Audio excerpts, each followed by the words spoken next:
Hola, ¿qué tal? Buen día, ¿cómo estáis? Soy Ángel Ribó con Expansion Network, como sabéis, acelerando la conciencia de la humanidad todos los días. Soy aquí retransmitiendo aquí desde Estados Unidos, desde Dallas, en Texas, y conocido en el mundo de los negocios aquí en Estados Unidos como el confidente de los gerentes generales y en América Latina como el cofundador y presidente de la Fundación Niños Sabios. Una vez más, si hoy es lunes, hoy estamos con Quique Moniz. ¿Qué tal, Quique? ¿Cómo estás? Muy bien, estoy muy bien, Ángel.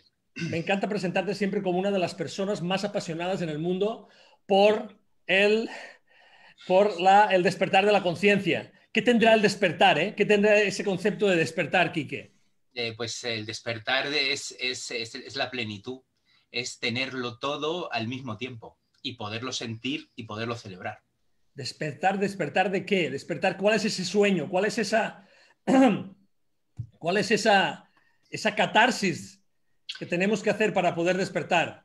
Es despertar de la pesadilla, es una pesadilla, es un mal sueño totalmente irreal. Como dice el curso de milagros, lo real no puede ser atacado y lo irreal no existe. El despertar es darse cuenta de estas dos frases. Bien.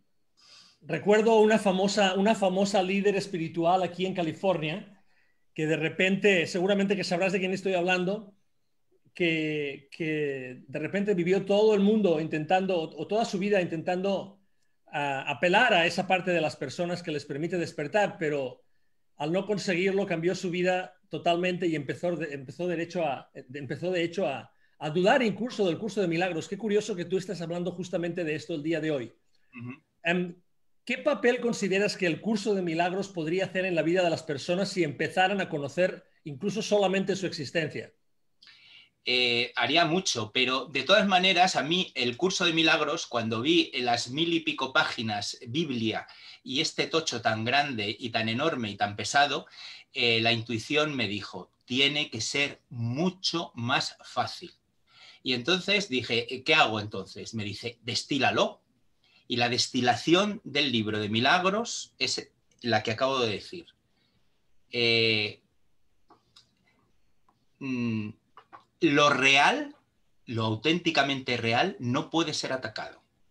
Y lo irreal no existe. Con esas dos frases ya podemos conducir nuestra vida y sobre todo en estos momentos. Sobre todo en estos momentos. Lo real no puede ser atacado. Somos invencibles. Eso sí, lo que no somos, por supuesto que puede ser atacado. Y debe ser atacado.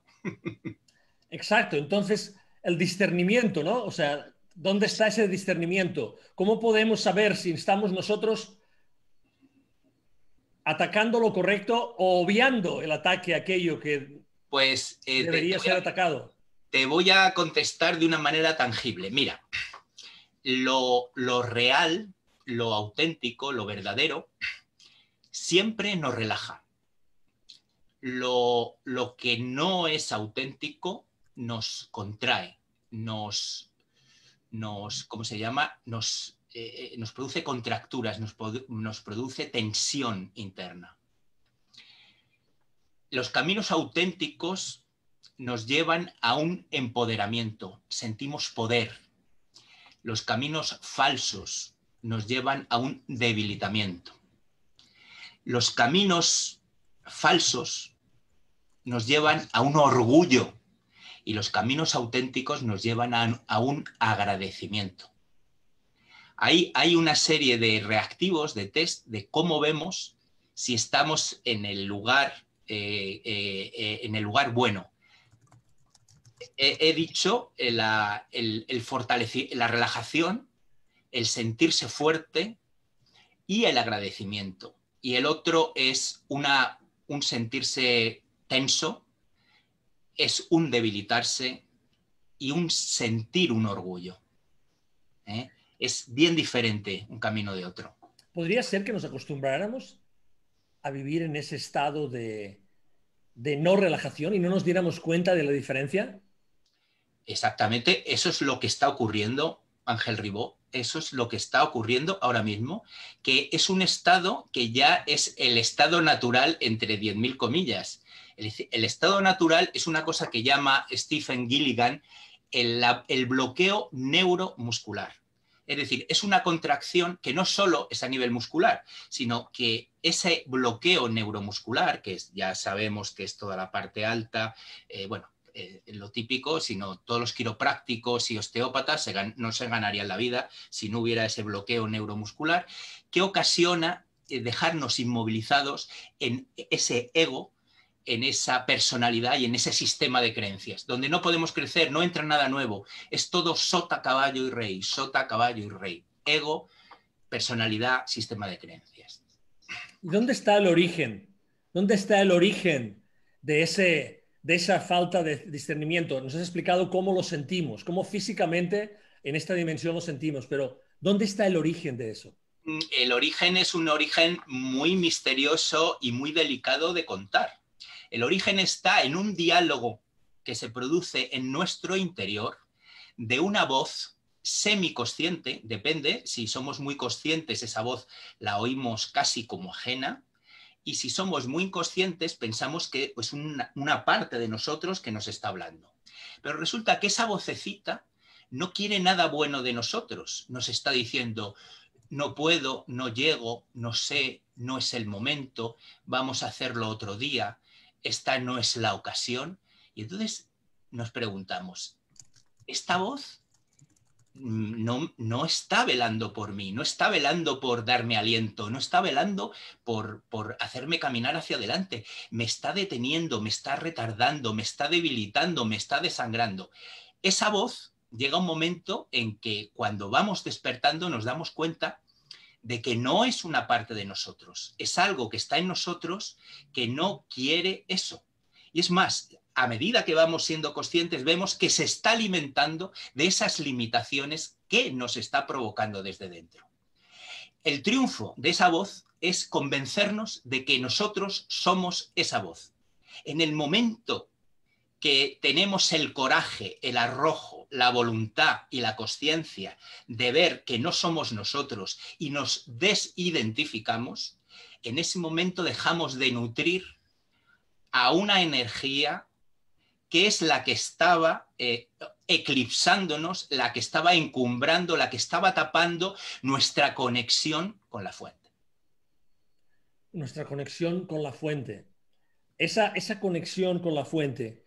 Me gusta mucho hablar en estas entrevistas, me gusta hablar mucho del rol que tenemos como padres o como tutores o como sociedad con los niños, con los más jóvenes, con los que están a nuestro alrededor. Hoy veía, por desgracia, el caso en Alemania de dos pobrecitos niños que desafortunadamente pues fallecieron por cumplir determinadas obligaciones que los adultos estamos poniendo en los niños en este momento en el mundo. Y ya sabes a lo que me refiero. Estamos ahora viviendo en el año 2020, estamos en septiembre del año 2020 y la que está cayendo por todas partes, digamos que es un chaparrón de una gran dimensión. Los niños están muchísimo más cerquita, mucho más cerca de aquello de aquella ausencia de resistencia que tú has estado comentando desde el principio de la entrevista hoy, de la conversación de hoy. ¿Qué crees que deberíamos cambiar nosotros como adultos para intentar que los niños tuvieran una mejor vida en el futuro? Nosotros no podemos hacer nada por los niños si no entendemos lo que tenemos que hacer por nosotros mismos.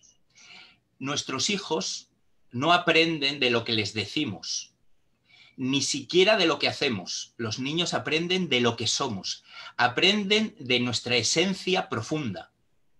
Entonces, hasta que nosotros no desvelemos esa esencia, y como hablaba antes, y dejar esa voz, y empezar a hablarnos y a ordenarnos lo que estamos necesitando hacer, no podemos enseñar a un niño en lo conveniente.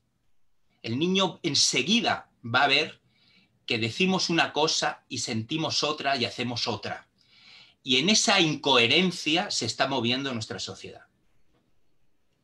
Es muy curioso lo que me estás diciendo porque tengo un amigo muy cercano que siempre me dice que cuando él intenta ser el mismo, él tiene dos hijos pequeños, y cuando va él a determinados lugares, a determinadas tiendas e intenta ser el mismo, sus niños le dicen: papá, compórtate, no seas no seas más niño que nosotros, no seas más niño que nosotros, ¿no? Y en ese momento mi amigo me dice, oye, pero es que me estoy dando cuenta que quizás estoy perdiendo algo con ellos y soy más niño que ellos mismos, ¿no? ¿Qué está sucediendo aquí, Quique? Está sucediendo que a muchos niños se le está haciendo perder la ingenuidad, por una parte, y están intentando derribar su inocencia, que no van a poder con ella. Pueden quitar la ingenuidad, pero no pueden quitar la inocencia, porque la inocencia es precisamente esto que estaba diciendo al principio, es lo real. Eso es lo real que no puede ser atacado. Es decir, que sepan los enemigos de la inocencia que no van a poder con la inocencia, porque esa inocencia es nuestra parte fundamental, es nuestro ser más profundo. Y lo único que hay que hacer como padres es ser guardianes de esa inocencia, es decir, dejar que esa inocencia se muestre, se revele, se celebre.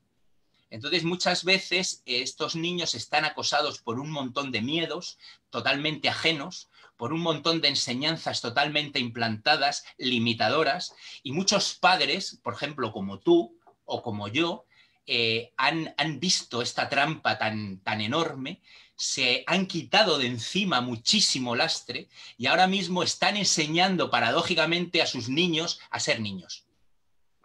Correcto. Exacto, enseñando a los niños a ser niños. Y es curioso como a veces, incluso como padres, y seguramente que los padres que estáis aquí viendo esta entrevista, o incluso los hijos que todavía estáis viviendo muy cerca de vuestros padres, estaréis de acuerdo conmigo que, de hecho, no siempre el sistema educativo formal está alineado con lo que los padres hacen o deberían hacer, o totalmente no alineados, ¿no? ¿Cómo conseguir que esas 7, 8 horas diarias durante, ¿cuántos años son mínimo? ¿13 años, 14 años? Un montón de años. Esas 7, 8 horas diarias, o sea, ponte a contar, ¿no? O sea, imagínate el tamaño del gigante con el que estamos conviviendo. Mira, yo te voy a contar, te voy a dar mi opinión de una manera expresiva, como cabría esperar de mí. Yo, el día que entré en Televisión Española a trabajar, dije, qué bien que voy a trabajar y no tengo que ir al colegio. Yo ahora mismo que me he prejubilado, ya me he jubilado, ya digo, qué bien que no tengo que ir al colegio y qué bien que no tengo que ir a trabajar. Para mí ha sido un trauma. Para mí fue, yo cuando era pequeño le decía a mis padres, ¿quiénes sois vosotros para meterme prisionero tantas horas y que me enseñen tantas cosas inútiles? Esto lo decía yo con 5, 6, 7, 8, 9 años.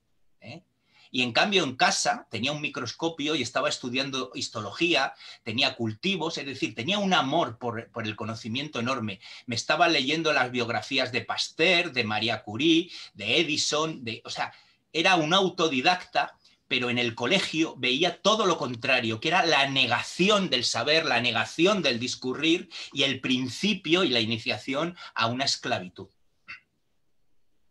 Wow, fascinante. ¿Hubo algún momento en el que, bueno, has dicho cuando entraste en Televisión Española, estabas hablando de revelar, ¿no? Y eso me trae a, de hecho, como sabes, tú eres una persona que ha sido como bastante afortunada con eso de las revelaciones, ¿no? Como que Así es. ha habido varias veces en tu vida en la que has sido consciente de que se te estaba revelando algo que tenías que hacer público al resto de la humanidad, ¿verdad? ¿Te Sí, sí, gustaría así poder es. compartir algo en especial? Sí, creo que todos, absolutamente todos, tenemos que revelar algo a la humanidad. Y esa es la celebración de la vida. Que todos, absolutamente todos, unos lo van a hacer con puerros gratinados al horno y otros lo van a hacer con una cancioncilla tocada con una ocarina. Pero todos tenemos una revelación que compartir con el mundo. Yo podría contar la que hablamos el otro día, la de mi encuentro con don Rodolfo Flores, un chamán mexicano. Por favor. Pues nada, era un chamán mexicano totalmente consagrado, un señor ya mayor, un señor admirado en Oriente y en Occidente, un hombre que había tocado todo tipo de magias, y una amiga compañera, montadora de cine, le conocía y le trajo a Madrid para que diera un seminario sobre chamanismo. Entonces me dijo que me invitaba al seminario, que no tenía que pagar nada, que simplemente era estar allí un sábado y un domingo todo el día con don Rodolfo. Yo llegué allí, me puse... Cuando llegué sentí como mucha vergüenza, que no comprendía porque tenía vergüenza. Me escondía detrás de la gente para que don Rodolfo no me viera. Empecé a sentirme muy raro, a ver como una especie de luz dentro de mi interior, a vibrar con una vibración muy, muy rápida y muy incómoda. Y no entendía nada de lo que decía. La gente hacía preguntas, tomaba apuntes, que si hablaba de flores, del agua, de un huevo que limpiaba, bueno, un montón de cosas en la línea del chamánica. Él era un cielo con unas barbas blancas como un patriarca, totalmente dulcísimo, pero yo estaba sintiendo todo lo contrario. Yo estaba... era horrible lo que estaba sintiendo. Y entonces dije, bueno, voy a aprovechar la hora de comer para irme ya a mi casa y no volver nunca más a ver a don Rodolfo. Entonces, bueno, llega la hora de comer, nos vamos a comer y como teledirigido vuelvo el primero al taller, a ese aula donde se impartía el curso de chamanismo. Siguió toda la tarde, yo igual tenía con esa vibración y esa luz que yo no la podía soportar. Dije, bueno, esto se va a acabar y ya el domingo ya no voy a venir. El domingo estaba el primero allí sin poder decir que no a todo eso. Sigue la vibración, sigue tal. Por la tarde dije, me voy a ir a la hora de comer. No me fui a la hora de comer, seguí toda la tarde. Al final don Rodolfo empieza a dar abrazos a todo el mundo encantado, dando las gracias y tal, y yo ya le di un abrazo y dije, que Dios te ampare porque ya por fin acaba esto, porque ya no lo puedo soportar más. Entonces él me abrazó, se me quedó mirando, se fue todo el mundo y yo me quedé solo en ese aula sin poderme ir. Y de repente escuché una carcajada detrás de mí, una carcajada enorme, y me di la vuelta y vi a una mujer peruana, que era una chamana peruana. Ella me dijo que era chamana. Me dijo, no has comprendido nada de lo que te ha ocurrido. Y dije, no he comprendido nada y además es muy desagradable todo lo que me ha ocurrido. Dice, entonces no has comprendido nada de nada. Digo, no he comprendido nada de nada. Dice, entonces tú no sabes quién eres. Digo, no sé quién soy y no sé a qué te refieres. ¿No sabes quién eres? No, dímelo tú, dime tú, si tú sabes quién soy, dímelo. Ah, pero que no sabes. Dice, tú eres un jaguar manso. Tú para un chamán eres un jaguar manso. ¿Tú sabes lo difícil que es encontrar un jaguar manso? Y digo, ¿qué tienen de particular los jaguares mansos? Dice, que tienen muchísimo poder y han decidido no atacar. Dice, él ha estado mirando a todo el mundo para ver si había alguien con esa apertura. Dice, y de repente te ha visto a ti y ha visto que eras un jaguar manso. Dice, y ha decidido pasar todo el conocimiento que él tiene de su vida a ti. Por eso no escuchabas, por eso no entendías. Era como una luz blanca y una agitación, porque estaba cargando todos sus archivos de toda la experiencia. Y entonces le pregunté a la chamana, ¿pero por qué ha hecho eso conmigo? Dice, primero porque estás preparado y segundo porque va a morir. A la semana recibíamos un mail de México de que don Rodolfo Flores moría. Caramba. Y entonces yo le había dicho a la chamana, ¿y cómo sé yo lo que ha grabado en mí este chamán? Dice, si tú le preguntas algo que hay, no va a haber nada, ningún conocimiento. Simplemente cuando tengas una necesidad real en tu vida, va a aparecer la técnica, va a aparecer el procedimiento que va a hacer que esa situación sea totalmente mágica. Yo me quedé de una pieza, don Rodolfo murió.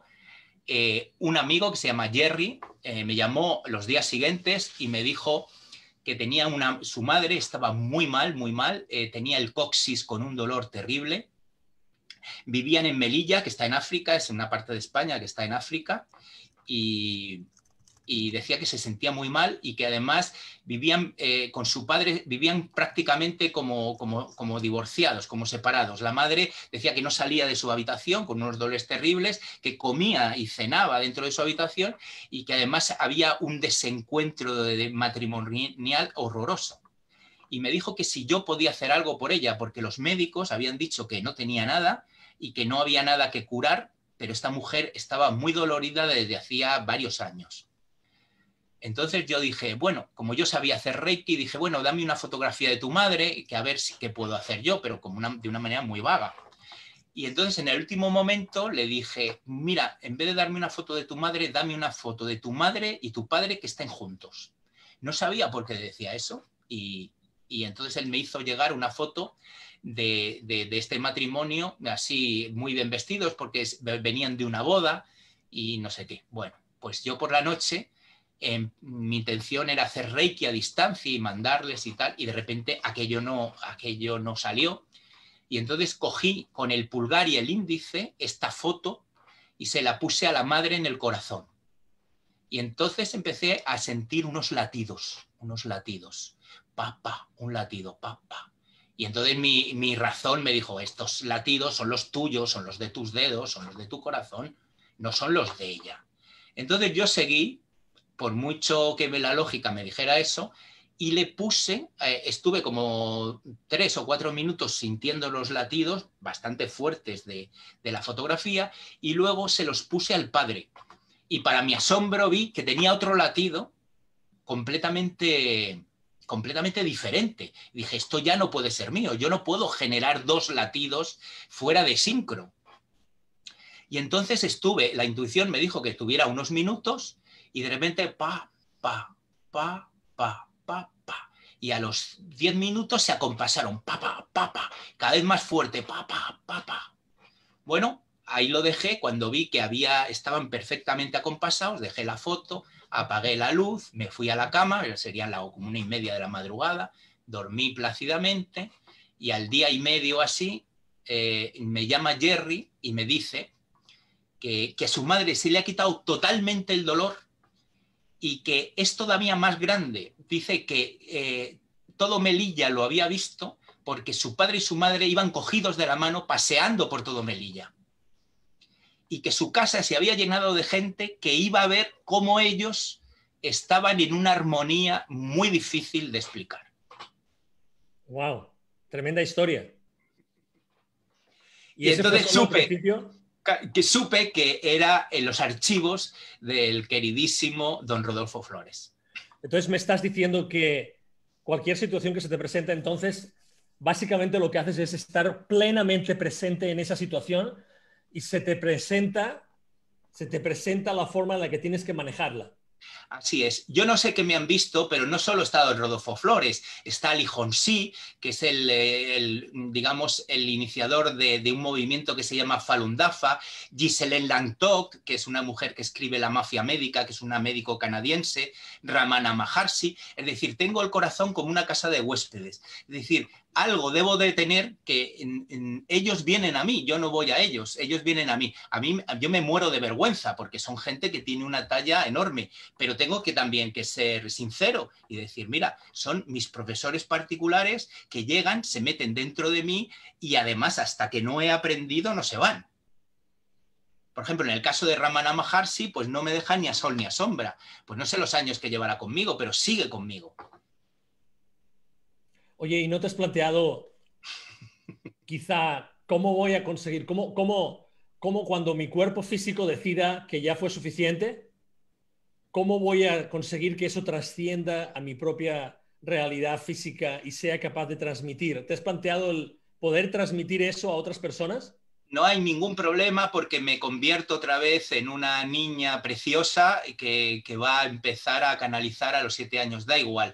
Es decir, esto va a tener una continuidad enorme. De hecho, me estaba muriendo y de hecho una parte de mí murió y me resucitaron en vida para que tuviera continuidad. Es decir, eso ya ha ocurrido y ha sido una resurrección en toda regla. Es decir, a mí me decían todos los médicos, los medium y tal, me decían, tú has resucitado en toda regla. Es decir, que cuando tienes que hacer un acto de servicio, no dudan en sacarte de donde sea. Es decir, yo os voy a contar otra historia preciosa. Yo estaba en una fiesta peruana maravillosa en Madrid, llena de pintores, de artistas, con músicos. Yo estaba encantado y de repente pues llega un amigo mío con una vidente invidente, una vidente ciega, ¿no? Y entonces llega y entonces enseguida me ve mi amigo, me da un abrazo y le dice a esta mujer, mira, este es Quique, es el amigo del que te hablé. Y entonces esta mujer se queda delante de mí, empieza a reírse y dice, sabes que no te van a dejar ni morir hasta que no hagas lo que tienes que hacer, ni morir te van a dejar. Y ella muerta de risa. Te van a mantener inmortal hasta que hagas lo que tienes que hacer y te van a sacar de donde te metas, que es justo lo que me dijo la intuición cuando estaba tan enfermo. Bueno, entonces, ¿qué es lo que no te tenemos que dejar?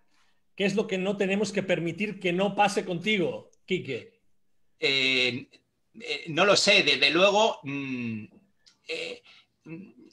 digamos que lo más importante en mí no soy yo para nada, es lo que tengo que hacer, que por supuesto no es mío, es un gran plan y yo soy uno de tantos, no soy el único, no, soy uno de miles y miles y miles.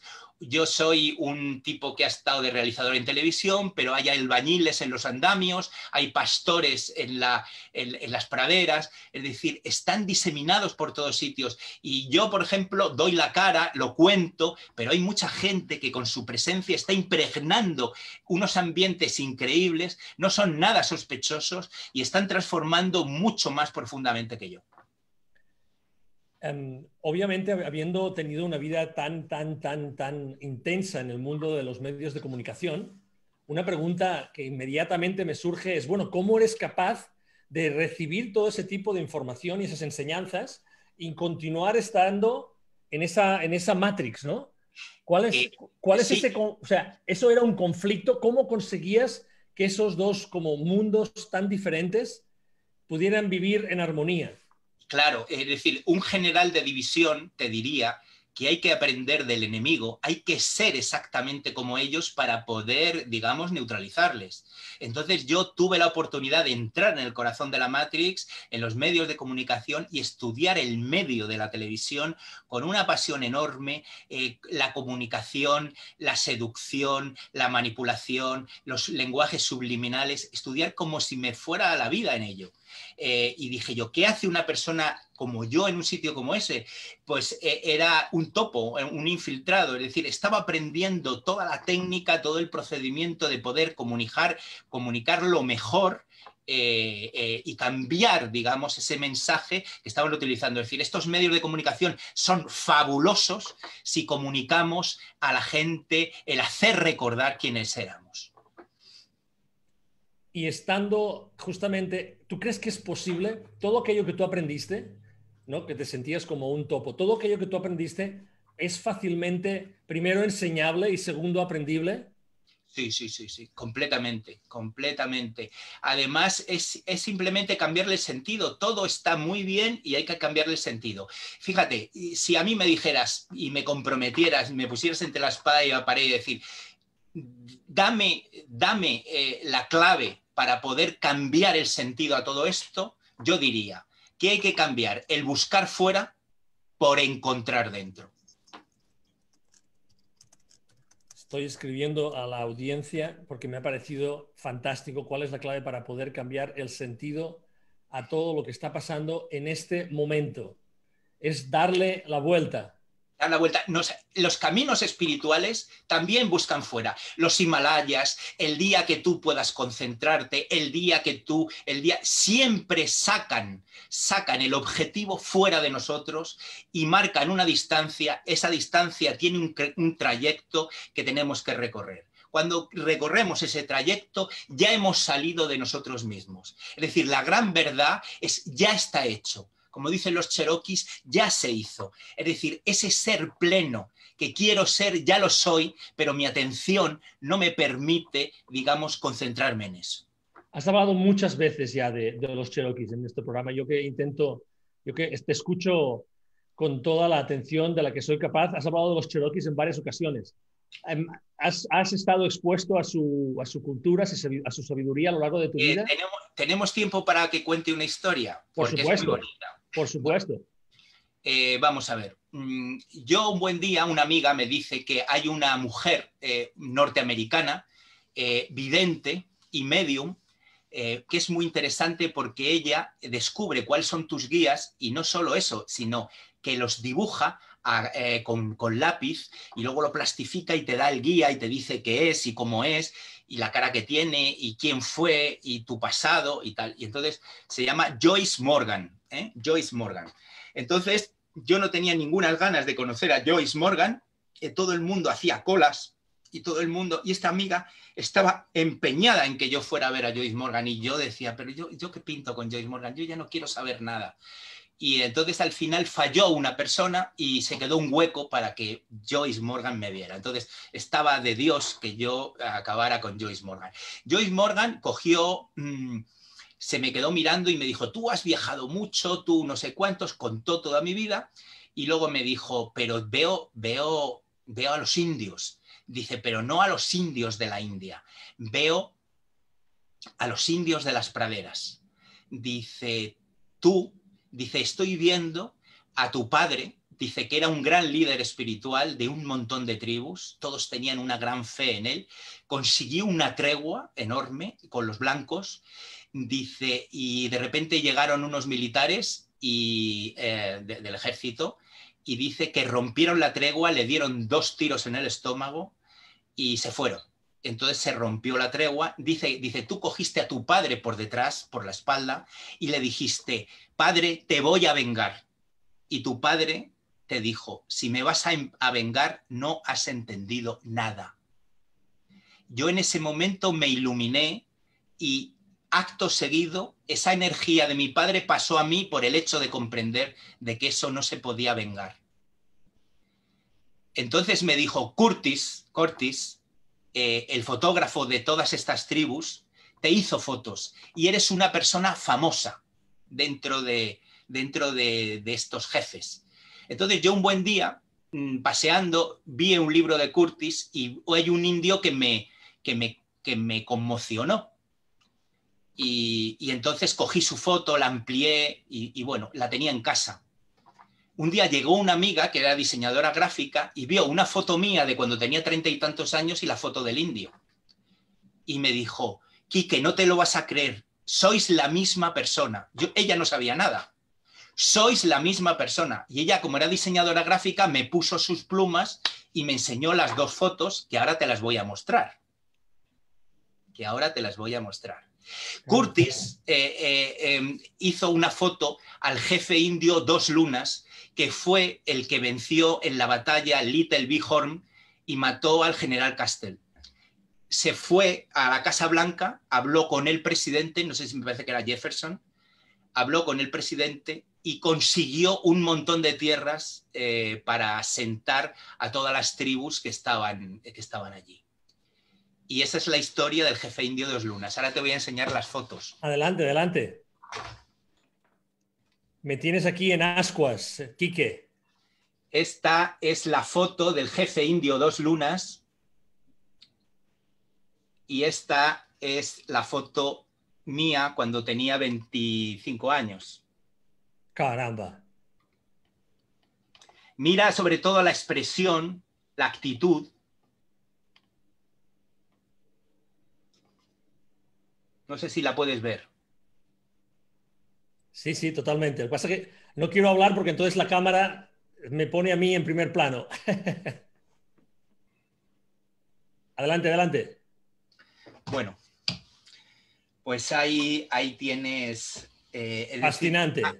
Hay un pasado totalmente, ya te digo, indio. Me dijo, toda tu veneración por la naturaleza te viene de esa vida. Es decir, para ti la naturaleza es sagrada. Los vientos, las tormentas, el pasto, los animales, el rocío. Dice, para ti todo esto es sagrado y te viene de cuando eras... Entonces, por eso siempre hablo de ya está hecho, ¿no? Para ellos, la gran obra, ¿no? Como decían los alquimistas, no está por hacer, ya está hecho. Lo que pasa es que nuestra atención está en minucias, nos están desviando continuamente con miedo, con cosas totalmente irrelevantes, ¿no? Hay que dejarse caer dentro de uno mismo y darse cuenta de que ya está hecho. Buenísimo. Tenemos aquí una pregunta de Eduardo, una persona habitual en nuestra audiencia, que nos pregunta lo siguiente. ¿Cómo se empieza para encontrar dentro? ¿Cómo se empieza? ¿Por dónde empezar a encontrar dentro de uno mismo? Pues mira, voy a dar un consejo que yo creo que es el mejor consejo que se pueda dar en el mundo. No es mío. Podría decir que es de Gurdjieff, de ese maestro ruso, pero tampoco. Es del padre de este hombre, que dijo, mi padre me regaló el mayor regalo que se le puede hacer a un ser humano. Y el padre le pidió lo siguiente. Cuando tengas ganas de hacer algo, aunque sea lo más mínimo, cualquier tipo de pulsión, el intentar beber un vaso de agua, ¿no? Date cuenta de que hay una pulsión, hay algo que te lleva a coger un vaso de agua para beber. Bueno, pues coge el vaso de agua, sé consciente de esa pulsión y luego decide si vas a beber o no vas a beber. Si yo decido beber, voy a beber de otra manera, mucho más suave, mucho más tranquila, mucho más consciente. El agua me va a saber mejor, posiblemente lo haga más lento. Es decir, ser consciente entre esa pulsión de hacer algo y el acto de hacer algo. Siempre que metamos la consciencia entre pulsión y acto, vamos a parar esa parte robotizada que tenemos, ese automatismo, y vamos a estar en presencia todo el día, porque la presencia es parar al robot y ver nuestra verdadera naturaleza. Una vez que has parado al robot, no tienes que hacer nada porque tu verdadera naturaleza va a aflorar por sí misma. ¿En qué proyectos estás trabajando ahora mismo, Enrique? Estoy trabajando en un proyecto en el que tú tienes mucha culpa, eres muy responsable. Me obligaste a sacar el aceite esencial de todo lo que estaba haciendo y me preguntaste, bueno, si este proyecto tuviera un nombre, ¿cuál sería? Yo te dije, Origen. Es decir, todo lo que tiene que conseguir el ser humano, es volver al origen y recordarse. Recordar que es eso que busca, que el buscador es lo buscado y que ya está hecho. Entonces ahora mismo estoy diseñando con mi socio, con Philip, un retiro en el que las personas puedan vivir desde 5 a 7 días ese reencuentro con su origen, donde la salud es el efecto secundario, donde no hay voces que nos interfieran, que nos saquen, donde hay una conciencia que nos indica qué es lo correspondiente para nosotros, qué es lo conveniente. Es decir, pasar de una vida pensada a una vida vivida, pasar de una vida de conocimiento a una vida de sabiduría. ¡Wow! ¿Y eso cuándo crees tú que esté ya en marcha? ¿Cuándo crees tú que ese retiro va a estar ya en funcionamiento? Ahora espérate un poco, Ángel, que puede que nos retiren en Madrid, es decir, que nos dejen, pero es genial porque si nos confinan y no nos dejan salir, eso nos lo vamos a tomar como una señal de gestación y vamos a gestar el mejor retiro nunca realizado, ¿entiendes? El más sencillo. Además es un retiro que hace la persona consigo mismo y llega a un lugar tan amoroso, tan extraño y a la vez tan familiar, que una vez que estás ahí ya no quieres otra cosa. Es decir, todos esos sueños que persigues, todos esos proyectos de repente se realizan simplemente estando tú contigo mismo. Dice Ortega y Gasset, no te inquietes, no te apresures, que al único lugar que tienes que llegar es a ti mismo. Buenísimo. Las personas que quieran saber más en lo que, mientras que tú preparas este súper retiro, que por favor tennos informados. Mientras tanto, las personas que quieran contactar contigo, ¿cuál es la forma más sencilla de hacerlo, Enrique? La forma más sencilla es nuestra página web, tachionspirit.com. Tachyon se escribe con K de kilo, con Y, como los griegos. Tachyon, spirit, como espíritu en inglés. Y luego .com, eso sería la página web, todo con minúsculas, como siempre. Y luego Tachyon Spirit, también con K, Y, en YouTube. Es un canal donde hablamos de tachiones, donde hablamos de conexión con la fuente y bueno, vamos agregando vídeos cada 15 días y bueno, pues ahí podéis ver cuáles son nuestros proyectos, cuáles son nuestras intenciones y sobre todo compartir experiencias de primera mano, que yo creo que hoy en día es lo más útil, dejarnos de teorías y pasar a experiencias vividas. Buenísimo. Bueno, Quique, ha sido un placer tenerte aquí en nombre de Expansion Network y de toda nuestra audiencia. Gracias, por cierto, a todos los que estáis aquí, pues por acompañarnos nuevamente, por estar tan presente y por compartir un poquito más de tu interior. Modestamente vamos accediendo a ese lenguaje que fue descargado en ti hace tanto tiempo. Muchas gracias, Ángel. Muchas gracias. Gracias a ti. Y en fin, a todos vosotros, muchísimas gracias por estar aquí. A todos los que nos seguís todos los días, os mandamos un gran abrazo. Seguro que habéis disfrutado de esta conversación con Quique Moniz, como nosotros. Siempre salen no solo destellos, salen chispas de entusiasmo, de luz en estas conversaciones. Desde luego, no son para nada conversaciones alrededor de una taza de té. Yo creo que esto es alrededor de una hoguera y con nuestros amigos los cherokees, conjuntamente con nosotros, sin duda. Y como siempre, pues gracias por estar aquí. Os mandamos a todos un abrazo. Nos vemos pronto otra vez. Y como sabéis, todos los días estamos aquí a una hora similar con Expansion Network, acelerando la conciencia de la humanidad. Un abrazo a todos. Hasta pronto. Chao.